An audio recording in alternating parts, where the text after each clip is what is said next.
అందరికీ నమస్కారం. మీరు చూస్తున్నారు ఎంఎస్ తెలుగు ఎక్స్‌ప్రెస్ వరల్డ్. నేను మీ శివశంకర్.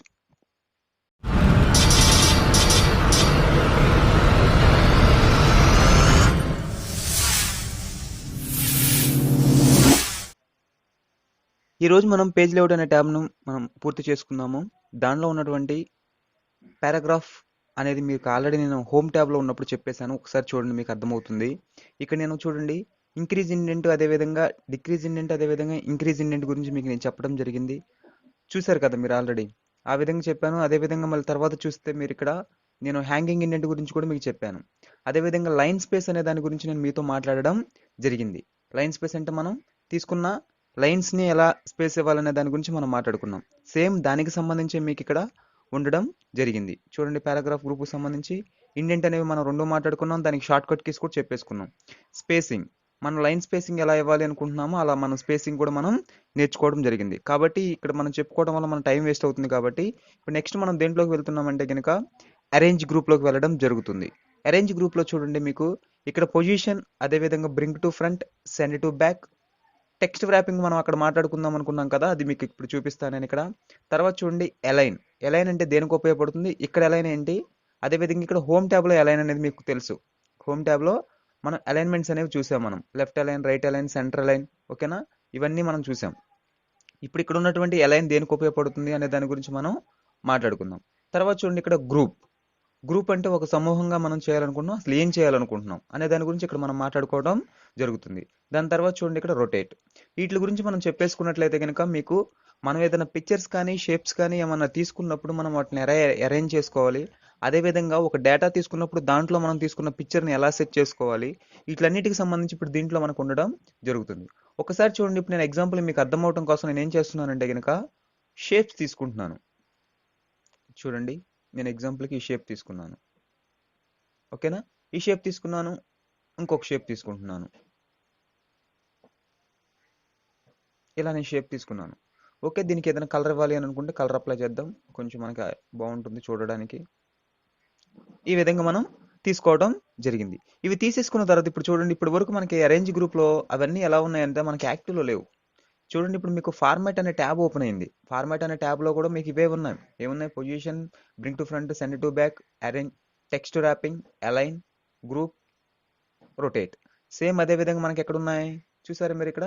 సేమ్ ఇదే గ్రూప్లో. ఇప్పుడు వరకు ఇక్కడ ఉన్న ఏవి మీకు ఇందాక వరకు ఏవి యాక్టివ్లోకి రాలా, ఓకేనా? కాకపోతే ఇప్పుడు మనం ఈ షేప్స్ తీసుకున్న తర్వాత మనకి ఇవన్నీ యాక్టివ్లో రావడం జరిగింది. అంటే ఇప్పుడు మనం వీటిని ఉపయోగించుకోగలం. అంటే మనం అరేంజ్ అనే గ్రూప్ను ఉపయోగించుకోవాలంటే ఏదైనా పిక్చర్స్ని కానీ షేప్స్ని కానీ మనం ఏదైనా తీసుకోవాల్సిన అవసరం ఉంటుంది అని అర్థం అనమాట. ఓకే, ఇలా మనం తీసుకున్న తర్వాత ఇప్పుడు చూడండి, ఈ పిక్చర్ అనే దాన్ని ఇప్పుడు మనం ఏం చేయాలనుకుంటున్నామంటే మనకు నచ్చిన పొజిషన్లో పెట్టుకోవాలనుకుంటున్నాం. పొజిషన్ అంటే మనకు కావాల్సిన చోట మార్చుకోవాలనుకుంటున్నాం.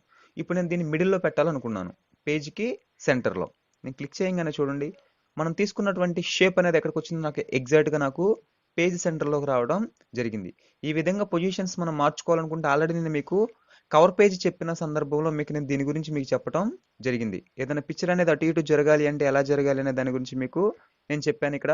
అంటే మనం దీన్ని ఉపయోగించుకొని మనకు కావాల్సిన చోటుకు మనం దాన్ని జరుపుకోవచ్చు. అలా ఒకసారి ఉపయోగించుకున్న తర్వాత ఈ పిక్చర్ని ఎక్కడ కావాలంటే ఈ షేప్ని ఎక్కడ కావాలంటే అక్కడ మనం జరుపుకోవచ్చు. పిక్చర్ అయినా సరే అలాగే మనం చేసుకొనవచ్చును. ఈ విధంగా తీసుకున్నాం. ఇప్పుడు మనకి ఈ పిక్చర్ ఏమైందంటే ఇక్కడ ఉంది దీని మీద. కానీ ఇప్పుడు మనకేమనిపిస్తుందంటే ఈ వెనకాల ఉన్నటువంటి స్టార్ ఉంది కదా మీకు, ఇప్పుడు మనం తీసుకున్న షేప్ అనేది, దీన్ని నేను ముందుకు తీసుకురావాలనుకుంటున్నాను. ముందుకంటే దీని పైకి తీసుకురావాలనుకుంటున్నాను. తీసుకురావాలనుకుంటే చాలా మంది ప్రయత్నాలు చేస్తారు. ఏంటంటే దీన్ని ఇలా పట్టుకొని డ్రాగ్ చేసి చూడండి ఇక్కడికి వచ్చేసింది పక్కకి. దీన్ని తీసుకొచ్చి ఏం చేస్తారంటే దీని పైన పెడతారు. పెడుతున్నాను చూడండి, మీకు కనిపిస్తూ ఉంది, ఓకేనా? నేను అలా చాలా మందిని చూశాను కాబట్టి చెప్తున్నానండి. ఇలా తీసుకొచ్చి పెట్టారు. పెడితే వచ్చిందా మనకు అది పైకి? రాలేదు. కానీ ఇప్పుడు మనం ఏమనుకుంటున్నామంటే ఆ వెనక్కున్నటువంటి స్టార్ అనేది మనకి ఎక్కడికి రావాలి? ఈ పిక్చర్ పైకి ఈ షేప్ పైకి రావాలనుకుంటున్నాం మనం. అలా మనం దాని పైకి రావాలనుకుంటే ఏం అవసరం లేదండి. మనకి ఏదైతే కావాలనుకుంటున్నామో దాన్ని యాక్టివ్లో ఉంచుకొని చూడండి, ఇక్కడ మీకు బ్రింగ్ టు ఫ్రంట్ అంటే బ్రింగ్ అంటే తీసుకొచ్చుట, తీసుకురండి అని అంటాం కదా ఇంగ్లీష్లో. బ్రింగ్ టు ఫ్రంట్, ఫ్రంట్ అంటే ముందుకు అనే దాన్ని మనం క్లిక్ చేసినట్లయితే ఒకసారి చూడండి, నేను క్లిక్ చేస్తాను. ఎక్కడికి వచ్చేసింది నాకు? నేను దాన్ని ఏం చేశాను? ముందుకు తీసుకొచ్చేసాను. ఈ విధంగా మనం చేయాలి అని అనుకుంటే కనుక మనకి ఇది ఉపయోగపడడం జరుగుతుంది. అదే విధంగా చూడండి, ఇప్పుడు ఇక్కడ ఉన్న దాన్ని ఇప్పుడు నేను ఏం చేయాలనుకుంటున్నాను? వెనక్కి పంపించాలనుకుంటున్నాను. Send to back. ముందుకు కావాలంటేనేమో బ్రింగ్ టు ఫ్రంట్, వెనక్కి పంపించాలంటే సెండ్ టు బ్యాక్. ఈ రెండు మీకు ఆ విధంగా ఉపయోగపడడం జరుగుతుంది. పొజిషన్ చెప్పుకున్నాము, bring to front, send to back చెప్పుకున్నాము. మీకు అర్థమైందని నేను అనుకుంటున్నాను. ఓకేనా? ఈ విధంగా మనం చెప్పేసుకున్న తర్వాత నెక్స్ట్ మనకి ఏముందంటే ఇప్పుడు మనం టెక్స్ట్ ర్యాపింగ్ గురించి మనం మాట్లాడుకుందాం. టెక్స్ట్ ర్యాపింగ్లో ఉన్నటువంటి వాటి గురించి మనం మాట్లాడుకుందాం. అలా మాట్లాడుకోవాలంటే ఇది మనకి ప్రస్తుతానికి హైలైట్ అయ్యలేదు. అది హైలైట్ అవ్వాలి అని అనుకున్నట్లయితే మనం ఏదన్నా పిక్చర్స్ కానీ అదేవిధంగా షేప్స్ కానీ తీసుకున్నట్లయితే మనకు అది హైలైట్ అవ్వడం జరుగుతుంది. ఇప్పుడు నేను ఏం చేస్తున్నానంటే పిక్చర్ అనే దాన్ని ఒక దాన్ని తీసుకుందాం అనుకుంటున్నాను. ఏం తీసుకుందాం అనుకుంటున్నామండి? పిక్చర్. పిక్చర్ అనే దాన్ని మనం ఇన్సెట్ అని క్లిక్ చేయగానే మనకి ఏమైపోతుందంటే అది ఇన్సెట్ అయిపోవడం జరుగుతుంది. ఈ విధంగా మనం పిక్చర్ అనేది తీసుకోవడం జరిగింది. ఇలా తీసుకున్నటువంటి పిక్చర్ తీసుకున్నాం మనం, బాగుంది. తీసుకున్న పిక్చర్ని ఇప్పుడు మనం ఏ విధంగా వాడుకోవాలి, అదేవిధంగా టెక్స్ట్ టాపింగ్కి అనుగుణంగా ఎలా మనం సెట్ చేసుకోవాలనుకునే దానికి సంబంధించి చేద్దాం అనుకుంటున్నాం. చూడండి, ఇప్పుడు ఇది హైలైట్ అవ్వడం మీకు జరిగింది. ఇలా తీసుకున్న తర్వాత ఇన్ లైన్ విత్ టెక్స్ట్ అని ఉంది, అంటే ఇది లైన్స్లో ఉంది అని అర్థం అనమాట. తర్వాత చూడండి, ఇక్కడ మీకు స్క్వేర్ అని ఉంది. ఏముందండి? స్క్వేర్. స్క్వేర్ అంటే ఏం లేదండి, మనం తీసుకున్నటువంటి ఇమేజ్ అనే దానిని చూడండి ఈ విధంగా సెట్ అయింది మనకి. సెట్ అయిన తర్వాత ఇప్పుడు దీన్ని మనం ఏం చేయాలంటే పేజ్ మొత్తానికి సెట్ చేసుకోవాలనుకుంటున్నాం. అంటే మనం ఎటు డ్రాగ్ చేసినా కానీ సరే ఎండింగ్ పాయింట్స్ వరకు మనకు అది సెట్ అవ్వాలి అనుకుంటే ఇది మనకి ఇది ఉపయోగపడడం స్క్వేర్ అనే దాన్ని ఉపయోగించుకుని మనం చేయవచ్చును. అది మీకు ఎప్పుడు చెప్పాను అంటే నేను స్క్వేర్ అనేది మీరు కావాలంటే ఒకసారి ఉపయోగించండి. ఎలా అంటే మీరు పేజ్ మొత్తానికి సెట్ చేసుకోవాలనుకున్నా, ఎలా సెట్ చేసుకోవాలనుకున్నా ఈ విధంగా ఉపయోగపడాలి అనుకుంటే మనకి స్క్వేర్ అనే దాన్ని యాక్టివ్లో ఉంచుకోవడం జరుగుతుంది. కవర్ పేజ్ చెప్పినప్పుడు నేను మీకు అది ఎలా సెట్ చేసుకోవాలనేది మీకు చూపించాను. ఈ నోట్స్ని పట్టుకొని ఎండింగ్ వరకు మనం లాగినట్లయితే అది సెట్ అవ్వడం జరుగుతుంది. అప్పుడు చెప్పాను కాబట్టి ఇప్పుడు మళ్ళీ ల్యాగ్ చేయడం ఎందుకని నేను చెప్పట్లేదండి. ఓకేనా? తర్వాత చూడండి, ఇక్కడ మీకు టైట్ అని ఉంది. టైట్ అంటే ఏం లేదండి, మనం తీసుకున్న పిక్చర్ అనేది కొంచెం టైట్ అయ్యి చూడండి, దీనికి ఈ ఇక్కడ ఉన్న డేటాకి మనకి ఏమైంది, సెట్ అయిపోయి టైట్ అయిపోయి మనకి సెట్ అయిపోయింది అనమాట. ఈ విధంగా చేసుకోవాలనుకుంటే మనకి ఇది ఉపయోగపడడం, టైట్ అనేది ఉపయోగపడడం జరుగుతుంది. తర్వాత చూడండి, బిహైండ్ టెక్స్ట్ అని ఉంది. ఏముందండి మీకు? Behind text. కవర్ పేజ్ చెప్పినప్పుడే నేను మీకు చెప్పాను బిహైండ్ టెక్స్ట్ గురించి. బిహైండ్ టెక్స్ట్ ఎందుకు ఉపయోగపడుతుందంటే మనం తీసుకున్న షేప్స్ కానీ పిక్చర్స్ కానీ క్లిప్ ఆర్ట్స్ కానీ ఏమైనా ఉన్నట్లయితే దానిపైన తీసుకున్న దాని పైన నుంచి మనకి టెక్స్ట్ అనేది వెళ్ళాలి అనుకుంటే మనకి బిహైండ్ టెక్స్ట్ అనేది ఉపయోగపడడం జరుగుతుంది. నేను ఇప్పుడు దీన్ని క్లిక్ చేసి మీకు చూపిస్తాను. దాన్ని చూడండి. చూసారా, మనం తీసుకున్న డేటా అనేది దీని పైనుంచి వెళ్తుంది. చూసారా, పిక్చర్ పైనుంచి వెళ్తుంది. చూసారా, కనిపిస్తుంది అనుకుంటా మీ అందరికీ. పైనుంచి వెళ్ళింది. ఈ విధంగా తీసుకోవాలనుకుంటే మనకి ఏం ఉపయోగపడుతుంది? Behind text. ఇది కూడా మీకు కవర్ పేజ్ చెప్పినట్టు చెప్పాను నేను. అలా ఎందుకు చెప్తున్నాను అంటే అప్పుడు ఆ టాపిక్ మీద మీకు అర్థమవుతుందనే ఉద్దేశంతో చెప్తున్నాను, అంతేనండి. ఓకేనా? ఈ విధంగా మనం చేసుకోవాలనుకుంటే ఇది ఉపయోగపడడం జరుగుతుంది. దీని తర్వాత చూడండి, మరలా మీకు ఇక్కడ in front of text. In front of text అంటే ఏం లేదండి, ఇప్పుడు మనం బిహైండ్ టెక్స్ట్ అనేదాన్ని వాడాం. ఇప్పుడు మనం తీసుకున్నటువంటి పిక్చర్ అనేది ఆ టెక్స్ట్కి పైన రావాలనుకుంటున్నాం. నేను క్లిక్ చేయగానే చూడండి ఎలా వచ్చింది నాకు. నేను తీసుకున్నటువంటి డేటాకు పైన వచ్చిందనమాట. ఈ విధంగా మనం కావాలి అనుకుంటే ఇన్ ఫ్రంట్ ఆఫ్ టెక్స్ట్ అనేదాన్ని మనం పెట్టుకోవాల్సి ఉంటుంది. తర్వాత చూడండి, top and bottom. Top and bottom అంటే మనం తీసుకున్నటువంటి డేటాకు టాప్లో కానీ బాటంలో, పైన డేటా ఉంటుంది, కింద డేటా ఉంది. ఇలా ఎక్కడొక చోట మనకి కావాలి అని అనుకుంటే, ఈ విధంగా కావాలనుకుంటే ఇది మనకు ఉపయోగపడడం జరుగుతుంది. Top and bottom. తర్వాత త్రో అని ఉంది, చూసారా? ఈ త్రో అనేది ఎందుకు ఉపయోగించుకుంటాం అని అంటే మనం చూడండి, ఇక్కడ ఎడిట్ రా పాయింట్స్ అనేది మీకు హైలైట్ అవ్వాలి అని అనుకున్నట్లయితే ఈ త్రో అనేది మీకు ఉపయోగపడడం జరుగుతుంది.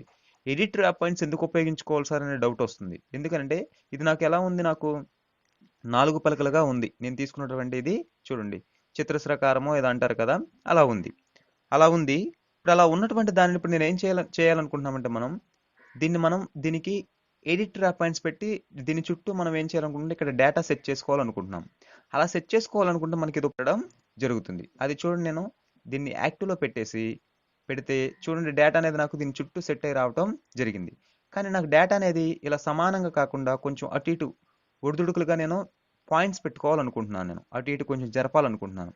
అలా జరపాలి అనుకుంటే మనకు ఉపయోగపడేదే ఎడిట్ వ్రాప్ పాయింట్స్. అంటే ర్యాప్ చేయాలనుకుంటున్నాం మనం. చూడండి, నేను దీన్ని ఇప్పుడు ఇక్కడ చూసారా, కనిపిస్తుంది అనుకుంటా అందరికీ.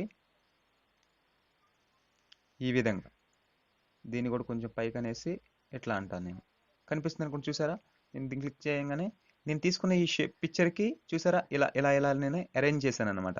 ఈ విధంగా కూడా మనం సెట్ చేసుకోవాలి అని అనుకున్నట్లయితే ఇది మనకు ఉపయోగపడడం జరుగుతుంది. ఈ విధంగా ఉపయోగించుకొనవచ్చును.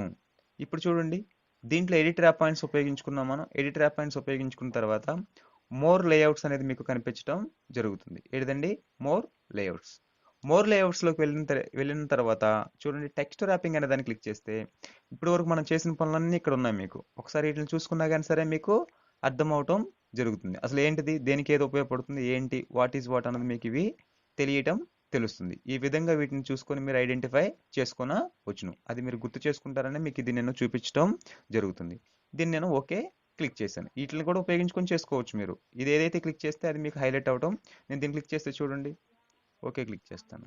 క్లిక్ చేస్తే అది హైలైట్ అయి నాకు పని జరిగింది. ఆ విధంగా చేయడం అనేది మనకు ఉపయోగపడడం జరుగుతుంది. ఇది దీని యొక్క ఉపయోగం. ఇది అయిపోయిన తర్వాత నెక్స్ట్ మనకి ఏముందంటే ఇక్కడ ఎలైన్ అని ఉంది. ఏముందంటే మనకి ఇక్కడ ఎలైన్.